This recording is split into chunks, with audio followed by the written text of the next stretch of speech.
Hey everyone, my name's Stephen and this is Hart Talks. So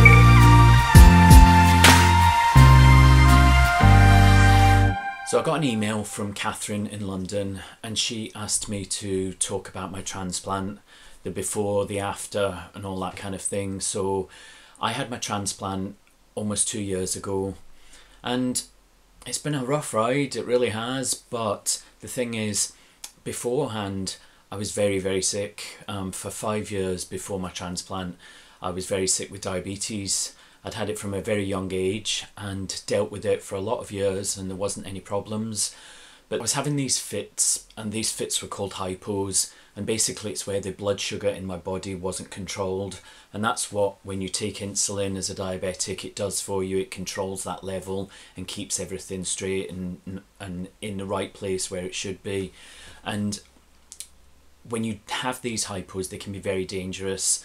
They can be just so dangerous that they're life-threatening, and a lot of the ones that I had were life-threatening and they were getting worse and worse, and everybody was being affected by this. Myself, my friends, everybody around me was constantly on guard, and I had a lot of really lucky escapes. And when I say really lucky, I mean I shouldn't have been here, because I passed out one time for 7 hours in front of the cooker that I'd lit to put my dinner inside, and I'd collapsed in front of it. The door of the cooker was open and the fire was just burning.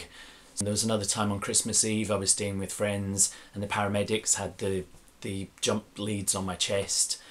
So it was pretty tough. And then two separate doctors said to me, "Stephen, if you don't do something, you're going to die." And when a doctor says that to you, you just think, holy crap, I need to do something.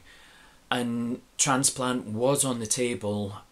It was a big risk. There were a lot of fors and a lot of against, and friends were scared to death by it. But I knew that I had to do it because I knew I wanted to be here and I knew this was my only option. So I fought for 1.5 years to get on the list. Now, that 1.5 years was tough because I had to prove that I was in need of this organ, which is so precious, you know, because there's such a lack of organs being donated. Now, I fought for 1.5 years and amazingly I got on the list. And then 2 months later, 2 months, I got a call. They called me, they said they had a pancreas for me. I went to the hospital and within 4 or 5 hours I was on the operating table. I remember saying goodbye to my friends and I remember thinking, this is just a temporary thing. This is not going to be forever. I will see you on the other side of the operation. Them, on the other hand, had different thoughts. They were in turmoil because there was no warning. It was really tough for them, you know. And 8 hours later I was back and it was a hard run, you know. But being in that transplant ward and seeing all those guys, you know, all the guys on the ward were having kidney transplants, because pancreas transplant isn't a regular one that's done. It was only done, I think, I might be wrong, but I think it was done 19 times in the hospital that I was at last year. And watching these guys on the transplant ward, you know, being in bed, being on dialysis, being really unwell before the transplants, and then within 3 days they were on their feet, they were getting up, they were getting around, they were able to go to the toilet on their own, all these kind of different things that they had not been able to do before.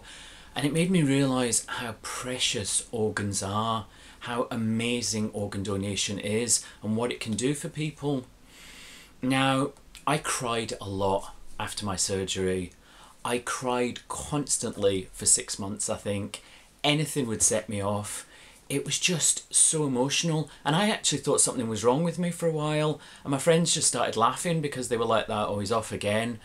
But it was just such a humongous thing. It was a humongous gift. It was just how somebody could make that decision to donate was beyond me at the time. And it really made me realise what a precious gift it was.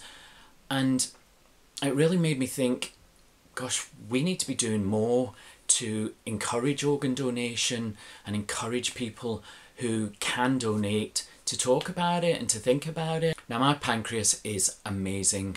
I love my pancreas. They took out my appendix and they put the pancreas in where the appendix was. I still have my previous pancreas round at the back near my spine, but they don't remove that because it's too risky a surgery. So my new pancreas is just amazing. And after a year, I got a letter from my donor's family. And it, you know, I had stopped crying by this point. But this letter was just like unbelievable, because I was able to know about their history and their past. And, you know, and my donor had a family and her husband had written the letter and she had a son. And it was really, really amazing, because I was just like, whoa, you know, what must that family have gone through? And it was so important to me to write to them and tell them and let them know that what the donation that their loved one gave to me gave me the chance of life again. It gave me the chance to be here, to be doing my thing, to be carrying on, to be able to enjoy the sun, to be able just to enjoy every single day.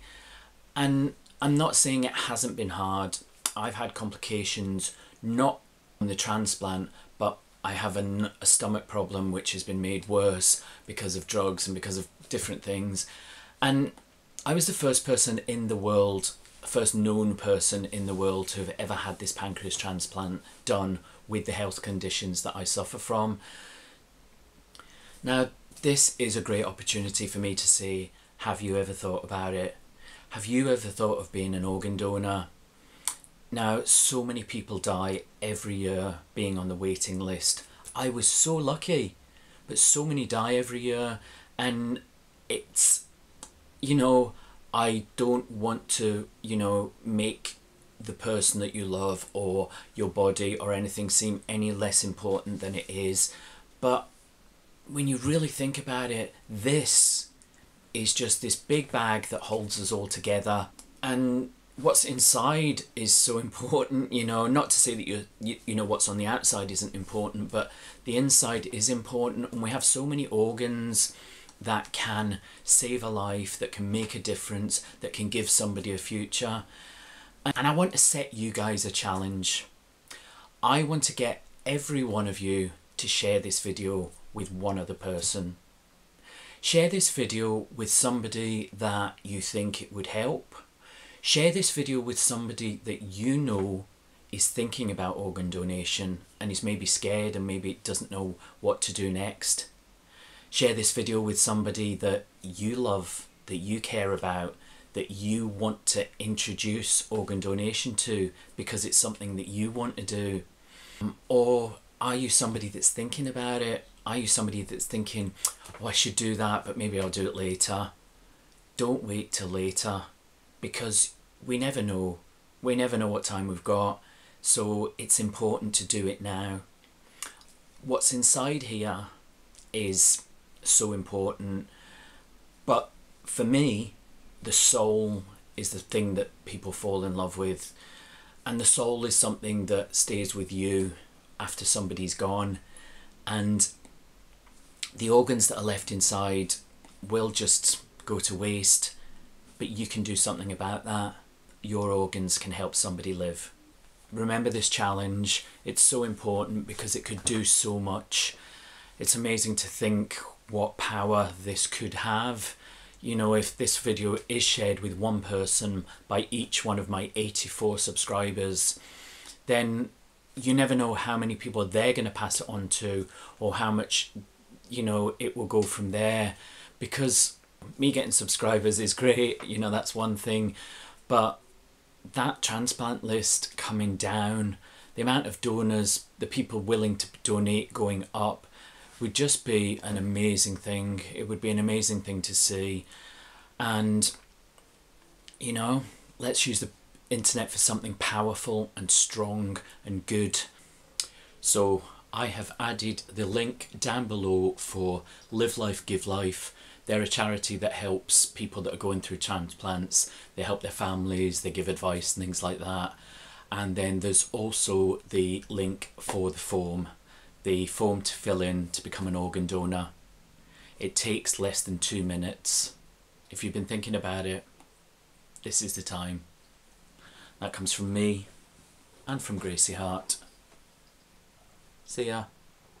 Say bye, Gracie. Bye. If you've been affected by transplants in any way, shape or form, whether you are a donor, whether you are waiting for a transplant, whether you know somebody that is, or even if you are a person that wants to become a donor, then please let me know. Please mention it in the comment section below. I'd love to hear your stories.